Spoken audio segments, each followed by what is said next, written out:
Hello bachcho, let's read the question. The question is saying nucleotide arrangement in DNA can be seen by option A is X-ray crystallography, number 2 is electron microscope, number 3 is ultracentrifuge and number 3 is transcriptase. तो आइए देखते हैं हम इनका की concept. तो अगर हम की कंसेप्ट इसका देखें तो की कंसेप्ट क्या होगा, मेथड्स इन मॉलिक्यूलर बायोलॉजी या मॉलिक्यूलर बायोलॉजी टेक्निक्स। तो अगर हम मेथड्स इन मॉलिक्यूलर बायोलॉजी या मॉलिक्यूलर बायोलॉजी टेक्निक की बात करें तो अगर हम सबसे पहले बात करें तो एक्सरे क्रिस्टलोग्राफी की, एक्सरे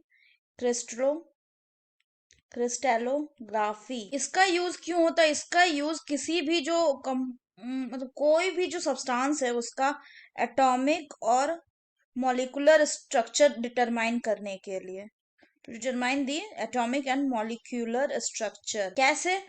इसमें एक बीम ऑफ लाइट को हम इंसिडेंट करते हैं, बीम ऑफ लाइट, कौन सा लाइट? एक्सरे को हम लोग इंसिडेंट करते हैं उस पार्टिकुलर सब्सटेंस पे, फिर वो जो बीम ऑफ लाइट होता है वो क्या कर जाता है, वो उस क्रिस्टलाइन स्ट्रक्चर पे, जो क्रिस्टलाइन स्ट्रक्चर होता है उससे क्या करता है, वो रिफ्रैक्ट कर जाता है। क्रिस्टलाइन स्ट्रक्चर उसको क्या कर देता है, it's get diffracted through the crystalline structure various angles में या स्पेसिफिक डायरेक्शन में। कैसे? स्पेसिफिक डायरेक्शंस में। तो इससे क्या होता है, इसके बाद हम उसके एंगल्स को मेजर कर लेते हैं, और जो डिफ्रैक्टेड लाइट है और जो डिफ्रैक्टेड जो लाइट है उसके इंटेंसिटीज को भी हम मेजर करते हैं, इंटेंसिटीज को भी मेजर कर लेते हैं। तो जिससे क्या होता है, हमें एक थ्री डायमेंशनल पिक्चर मिल जाता है उसके इलेक्ट्रॉन डेंसिटी का। तो इससे ये क्या देता है, 3D picture of electron density का। तो इसी तरह से जो है, इससे क्या होता है न्यूक्लियो, तो यही जो है इस तरह से हम किसको विजुअलाइज कर सकते हैं, इस तरह से हम न्यूक्लियोटाइड्स को विजुअलाइज कर सकते। तो करेक्ट आंसर की अगर बात करें, nucleotide arrangement in DNA can be seen through किससे, एक्सरे क्रिस्टलोग्राफी से।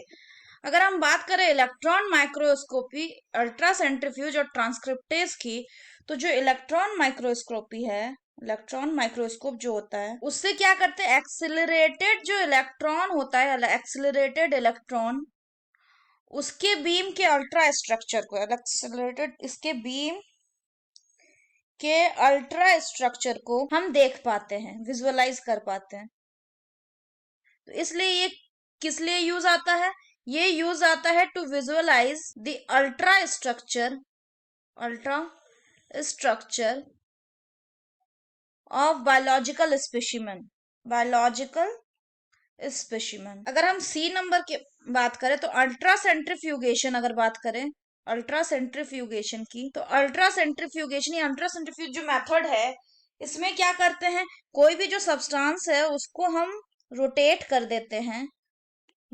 करते हैं किसमें, रोटर में, वेरी हाई स्पीड में इसको रोटेट करते हैं, वेरी हाई स्पीड। तो इससे क्या होता है कि जो वो सब्सटेंस है वो फ्रैक्शंस में डिवाइड्स हो जाते हैं, इसलिए इसको हम यूज करते हैं पेल्टिंग ऑफ फाइन पार्टिकल्स में। किसमें? पेल्टिंग मतलब तोड़ने में, ऑफ फाइन पार्टिकुलेट। और अगर डी ऑप्शन की बात करें तो ट्रांसक्रिप्टेज जो है, ट्रांसक्रिप्टेज क्या है, ये एक तरह का एंजाइम है।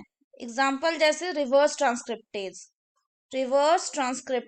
ये क्या करता है, इसमें आरएनए से डीएनए बनता है, ये सर्टन वायरसेस में मिलते हैं, किसमें, सर्टन वायरसेस में। So the correct answer will be, जिससे हम डीएनए को विजुअलाइज कर सके, so the correct answer will be nucleotide arrangement in DNA can be seen by x ray crystallography. So that's all for the question बच्चों, hope आप सभी को समझ में आया होगा। Best of luck.